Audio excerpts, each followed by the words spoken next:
Millet Marvels, changing the way world eats by Tenali Double Horse.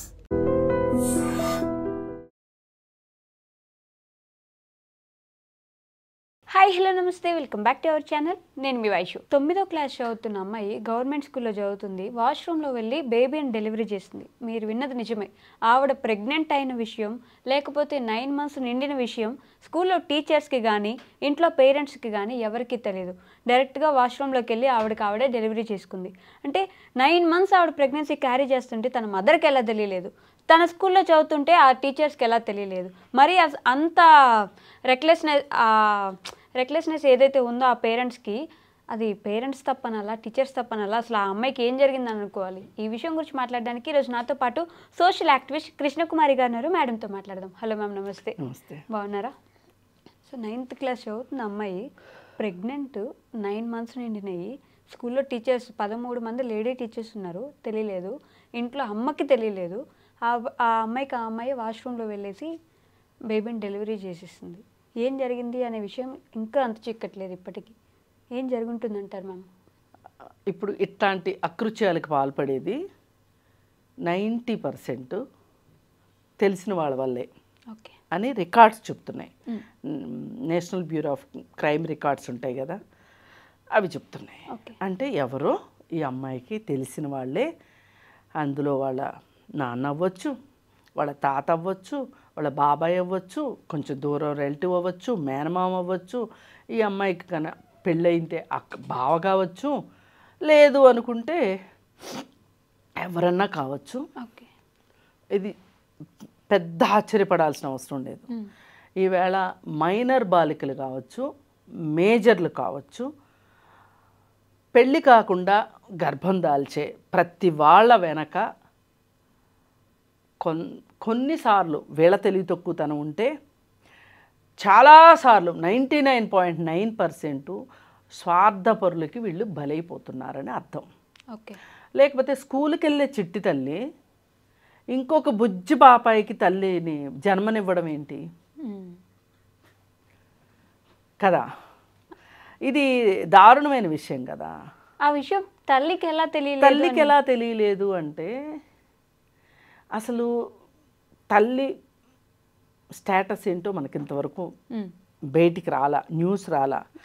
కొంతమంది తల్లులు పేరుకే తల్లులు ఉంటారు, కొంతమంది తల్లి లేని వాళ్ళు ఉంటారు, కొంతమంది తల్లి చనిపోతే తండ్రి ఇంకో పెళ్లి చేసుకుంటే తల్లులు వచ్చేవాళ్ళు ఉంటారు. ఇలా రకరకాల వాళ్ళు ఉంటారు. ఇది నిజానికి చూస్తే మొత్తం వ్యవస్థ లోపం ఇది. ఇప్పుడు పేదరికం కూడా ఒక కారణం. ఈ పేదరికం కారణంగా తల్లి కొన్ని సందర్భాల్లో, మీరు గోదావరి జిల్లాల్లో చూస్తే గనక, అలాగే రాయలసీమలో చూస్తే గనక తల్లులు దుబాయ్ వెళ్తుంటారు, తండ్రులు పిల్లల్ని చూసుకుంటూ ఉంటారు ఇక్కడ ఉండి. ఈ ప్రాసెస్లో పోయినసారి 2 పిల్లలు చంపేశాడు తండ్రి. ఆ అమ్మాయి, ఆ భార్య వచ్చి ఎయిర్పోర్ట్లో ఆ అమ్మాయి ఏడ్చిన ఏడుపులకి, ఆ అమ్మాయిని రిసీవ్ చేసుకుంటానికి వచ్చిన వాళ్ళని దగ్గర వాళ్ళని పట్టుకున్న అమ్మాయి ఏడ్చిన విధానానికి, అసలు ఎందుకబ్బా ఆడవాళ్ళ పిల్లల్ని కనాల్సిన అవసరం ఆడవాళ్ళకే ఎందుకబ్బా అనిపిస్తుంది. ఇట్లాంటప్పుడు మాతృత్వం వరం అని చెప్తారు కదా, అసలు వరమేనా అనే ఒక ఆలోచన వస్తుంది మనకి. ఇట్లాంటివి నేను చాలా చెప్పగలను. ఇప్పుడు ఆ మధ్య 13 ఏళ్ల అమ్మాయికి 6 అబ్బాయిలు స్నేహం చేసి ఆ అమ్మాయి ప్రెగ్నెంట్ అయింది. 13 ఏళ్ల అమ్మాయి. అయితే 13 ఏళ్ల అమ్మాయి ప్రెగ్నెంట్ అవ్వడం ఏంటి? ఇదే బుజ్జి తల్లి, దీనికి ఇంకొక బిడ్డ ఏంటి? అసలు మైనర్ బాలిక గర్భం దాల్చడం ఏంటి? ఈ గర్భాన్ని యాక్సెప్ట్ చేయాల్సిన అవసరం ఏంటి అని చెప్పి సుప్రీం కోర్టులో కేసు వేస్తే జడ్జి కూడా ఇదే మాట అడిగాడు. ఆ తల్లి ఏం చేస్తోంది అని అడుగుతారు, నేను కాదనట్లా. కానీ మనం ఒక్క క్షణం ఒక ప్రశ్న వేయబోయే ముందు పూర్వపరాల్లోకి వెళ్ళి ఆలోచిస్తే వాళ్ళ దయనీయమైన పరిస్థితులు మనకు అర్థమవుతాయి. మనం ఎప్పుడైతే వాస్తవాల్లోకి వెళ్ళడానికి ఇష్టపడమో, మూలాల్లోకి వెళ్ళడానికి ఇష్టపడమో, అందుకే మనం పైన ఈ మాటలు మాట్లాడేస్తాం. Okay.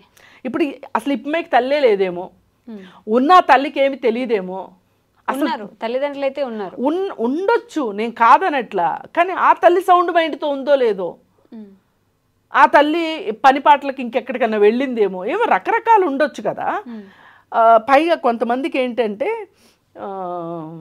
Every month periods check చేయాలి అనే బేసిక్ జ్ఞానం కూడా లేని తల్లులు కొంతమంది ఉండొచ్చు. 9 నెలల్లో 1 నెల కూడా ఆవిడ గమనించలేదా తన కూతురు ఎలా ఉంది అనేది? నేను అదే అంటున్నా. ఇప్పుడు వ్యక్తిగత గోప్యతలు ఎక్కువైపోయాయి ఈ మధ్యకాలంలో. పిల్లలకు కూడా పర్సనల్ స్పేస్ కావాలి. తల్లి ఒక ఫోను, పిల్ల ఒక ఫోను పట్టుకుని కూర్చుంటే పని చేసినంతసేపు పని చేసి రావటం, పని చేసి వచ్చిన తర్వాత ఫోన్ పట్టుకుని కూర్చోవడం, టీవీ సీరియల్స్ చూడటం ఏవో జరుగుతూ ఉన్నాయి. ఇప్పుడు నేను ఏ ఒక్కరిని ఇక్కడ నిందించాలని కాదు, నిందించడం అంటూ మొదలెడితే దీనికి చాలా ఉన్నాయి కారణాలు. ఇది అందుకే వ్యవస్థాగత లోపం అనింది. అందుకే నేను వ్యవస్థలో ఎంతమంది అయితే ఉంటారో, కుటుంబ సభ్యుల, చుట్టుపక్కల వాళ్ళ, స్కూలా, టీచర్ల, లేకపోతే ఈ అమ్మాయికి దుస్థితి, ఈరోజు ఈ అమ్మాయి నడి రోడ్లో నుంచొని ఇలాంటి పరిస్థితికి తీసుకొచ్చిన అబ్బాయి ఎవరో ఉంటాడు కదా, ఒక మగవాడి వల్లే కదా జరుగుద్ది. ఇంత పేదవాళ్ళకి వీళ్ళు వెళ్ళి సరోగసీలు చేయించుకోవడానికి కానీ, లేకపోతే ఐవీఎఫ్లు చేయించుకునేంత అవసరం వీళ్ళకి లేదు కదా. మరి అలాంటప్పుడు ఈ అమ్మాయికి గర్భం ఎట్లా వచ్చిందంటే, ఏమన్నా ద్రౌపదికి ఇంద్రుడి వల్ల చంద్రుడి వల్ల గర్భిణి అయి పిల్లలు పుట్టినట్టు కాదు కదా. ఈ అమ్మాయికి ఎవడో మహానుభావుడు చేసిందే కదా ఇది. వాళ్ళందరినీ వదిలేసేసి, ఆ బాధ్యత లేని వాళ్ళందరినీ వదిలేసి తల్లినే పట్టుకుంటాం మనం. చూడండి, మనం కూడా. అయితే ఇప్పుడు ఆ హైకోర్టులో కేసులో అమ్మాయికి టెర్మినేషన్ చేసే ఆర్డర్స్ వచ్చినాయి, టెర్మినేషన్ అయిపోయింది. ఇప్పుడు ఆ బుజ్జి తల్లి చదువుకుంటుంది.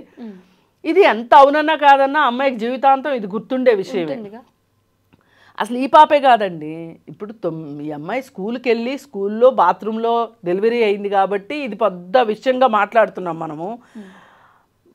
ఆడపిల్లలున్న తల్లులు పెళ్ళిళ్ళు చేసుకుంటే వీళ్ళని పెళ్ళిళ్ళు చేసుకోవడానికి వచ్చే మహానుభావులు ఈమెకు ఆడపిల్లలు ఉన్నారు కాబట్టి ఆ ఆడపిల్లలతోటి నాకు ఏదో ఒక రోజు నా సరదా తీరకపోద్దా అని చెప్పి పెళ్ళిళ్ళు చేసుకునే మగవాళ్ళు ఉన్నారు. అలా చేసుకున్న ఒక మగవాడి వల్ల ఒక అమ్మాయి గర్భిణీ అయితే 6 నెలల వరకు తెలియకపోతే అప్పుడు టెర్మినేట్ చేయడానికి వీలు లేని పరిస్థితిలో ఆ అమ్మాయి బిడ్డని కన్నది. బిడ్డని కంటే ఆ బిడ్డ స్టేట్ హోమ్లో ఉంది. ఇప్పుడు ఆ అమ్మాయిని తీసుకెళ్ళి ప్రభుత్వ సంరక్షణాలయంలో చేర్పిస్తే ఆ అమ్మాయి ఏదో కుట్లు అల్లికలు ఏవేవో నేర్చుకుని ఆ అమ్మాయికి ఏదో ఈ మధ్యకాలంలో నేను అవుట్ ఆఫ్ ఇంట్రెస్ట్ కొద్దీ ఎంక్వైరీ చేస్తే అమ్మాయి పెళ్లి చేసుకుందని చెప్పి తెలిసింది. పోనీ సంతోషంగా ఉంది. ఏదైనా ఆ బిడ్డ మట్టుకు స్టేట్ హోమ్లో ఉంది కదా, ఆ బిడ్డని ఇచ్చేసిన తల్లికి ఎప్పుడో ఒక్కసారి పేక్ కదలకపోద్దా? ఖచ్చితంగా కదులుతుంది. కన్న పేక్ కదా. వాడు ఏమి దురదృష్టం చేసుకున్నాడు? తల్లి పాలు తాగలేదు, తల్లి చేతిలో పెరగలేదు, పెంచేంత వయసు లేదు దానికి. పోనీ పెంచేంత వయసు ఉంటే 18 ఏళ్ళు దాటిన అమ్మాయి అయితే లేదు నా బిడ్డను నేనే పెంచుకుంటాను అంటే ఓకే, సంతోషం. కానీ ఆ అవకాశం కూడా లేదు. ఒక మైనర్ చైల్డ్ని తల్లితో ప్రేమ నటిస్తూ, తల్లితో సంసారం చేస్తూ, కూతురుతో సంసారం చేసిన నికృష్టుడిది కదా అక్కడ తప్పు. ఇక్కడ కూడా అట్లాంటి నికృష్టుడు ఎవడో ఉంటాడు కదా. అందుకని ఈ నికృష్టుల గురించి తేలితే తల్లిని, టీచర్లని, అందరి గురించి మనం మాట్లాడదాం. అంటే 3 నెలలు వచ్చిన దగ్గర నుంచి పొట్ట కొంచెం పెరుగుతుంటే కొంతమంది తీర్చేదానికి అవకాశం ఉంటుంది కదా చూసుకుంటే. కరెక్ట్, మీరు చెప్పింది 100% కరెక్ట్. కానీ నేను ఆవేశం కొద్దీ మాట్లాడాను. కానీ నిజమే, ఆ అమ్మాయికి ఆ అవకాశం ఉండుండేది కానీ జరగలేదు. మరి ఎలా దాచిపెట్టిందో అమ్మాయి? కొంచెం లూజ్ డ్రెస్సులు వేసుకుని ఉండొచ్చు. కొంతమందికి పొట్ట కనిపించదు, నిజంగా కూడా కనిపించదు. కొంచెం లావుగా ఉన్న వాళ్ళకి కొంచెం బొద్దయ్యారు అనుకుంటారు. ఏంటి పిల్లల లావు అయిపోతుంది, ఈ పిల్లకి ఏమైనా థైరాయిడ్ వచ్చిందా, డాక్టర్ చూపిద్దామా, ఏం జరుగుంటుంది, ఇవన్నీ ఆలోచించగలిగే జ్ఞానం ఆ తల్లికి ఉండుండదు. ఉంటే అసలు ఇంత దూరం ఎందుకు వస్తుంది? తల్లి ఎప్పుడూ కూడా కోడి ఎట్లయితే కోడి పిల్లల్ని కాపాడుకుంటుందో గద్దల నుంచి, తల్లి కూడా కాపాడుకోవాలని అనుకుంటుంది, కాపాడుకుంటుంది కూడా. ఎప్పుడో ఒకసారి ఇట్లా జరుగుతూ ఉంటాయి. అంత కనిపెట్టుకునే తల్లులున్న ఈ కాలంలో కూడా ఇలాంటి కామాంధులు, ఇలాంటి స్వార్థపరులు. అంటే తన కూతురు ఎక్కడికి వెళ్తుంది, ఎవరితో వెళ్తుంది, ఎవరున్నారు, తన చుట్టుపక్కల ఏం జరుగుతుంది? లేదమ్మా, ఇప్పుడు ఒకసారి ప్రెగ్నెన్సీ రావటానికి 100 రోజులు కాపురం చేయక్కర్లా. ఒక్కసారి వాళ్ళు ఏం చెప్తారంటే మీ అమ్మ నాన్న చంపేస్తామను ఎవరికన్నా చెప్తే, లేకపోతే నీ ఫోటోలు ఏవో నా దగ్గర ఉన్నాయని. ఈ మధ్య స్టోరీ అంతా అదే కదా నడుస్తుంది. ఏవేవో చెప్తారు ఆ పిల్లకి. ఆ పిల్ల ఇంకా నోరు మూసుకుని కూర్చుంటుంది. ఆ పిల్లకి ఇప్పుడు గర్భం వచ్చింది అన్న తర్వాత చెప్తే నువ్వెవరికి చెప్పకు. ఇంకా ఆ అమ్మాయిని ఇంటర్వ్యూ చేస్తే ఆ అమ్మాయి మనసులో ఉన్నదాన్ని రాబట్టగలిగితే ఎన్ని చెప్తుందో. కరెక్ట్. వాడు ఏదో మందులు కూడా ఇచ్చుంటాడు ఇది పోతుంది అని, అది ఏదో పని చేసి ఉండదు. నేను ఎందుకు ఇవన్నీ చెప్తున్నంటే ఇవన్నీ చూసాం మేము, ఇవన్నీ చూసాం కాబట్టి మాట్లాడుతున్నాం. ఇప్పుడు మీకు అవన్నీ చూసే అవకాశం లేదు కాబట్టి మీకు కానీ ఇంకొకరికి అనిపించవచ్చు. కానీ ఇలాంటి వెధవ పనులు చేస్తారు. తీసుకెళ్ళి నాటు వైద్యులతోటి అబార్షన్లు చేయించి అబార్షన్లు వికటించి చచ్చిపోయిన పిల్లలు ఉన్నారు. ఇన్ఫెక్షన్లు అయి చచ్చిపోయిన వాళ్ళు ఉన్నారు. ఒకసారి ఒక హోమ్లో ఇలా ప్రెగ్నెంట్ అయితే వాళ్ళు నాటు మందులతోటి అబార్షన్ చేయించితే ఆ ఇన్ఫెక్షన్ అయ్యి చచ్చిపోయింది ఒక అమ్మాయి. నడవలేని కండిషన్లో ఇంటికి పంపించారు, చచ్చిపోయింది ఆ అమ్మాయి. ఇవన్నీ సోషల్ వెల్ఫేర్ హాస్టల్స్లోనే జరుగుతాయి, ఇవన్నీ గవర్నమెంట్ స్కూళ్ళల్లోనే జరుగుతాయి. ప్రైవేట్ స్కూళ్ళలో జరుగుతాయి ఎట్లాంటివి అంటే దీని అర్థం ఏంటి అంటే, నేను ప్రైవేట్ స్కూల్ నెత్తిమే పెట్టుకోవడం అన్న గవర్నమెంట్ స్కూల్ని చేయడం కాదు, పేదరికం గురించి మాట్లాడుతాను. పేదరికంలో ఉన్న వాళ్ళని, నిస్సహాయులుగా ఉన్న వాళ్ళని వాళ్ళు సెలెక్ట్ చేసుకుంటారు, వాళ్ళు మాట్లాడలేరు. ఇలాంటి పరిస్థితి ఒక డబ్బులున్న వాళ్ళ ఇంట్లో జరుగుతుందా? జరగదు. వాళ్ళ జోలికి వెళ్ళడానికే భయపడతారు.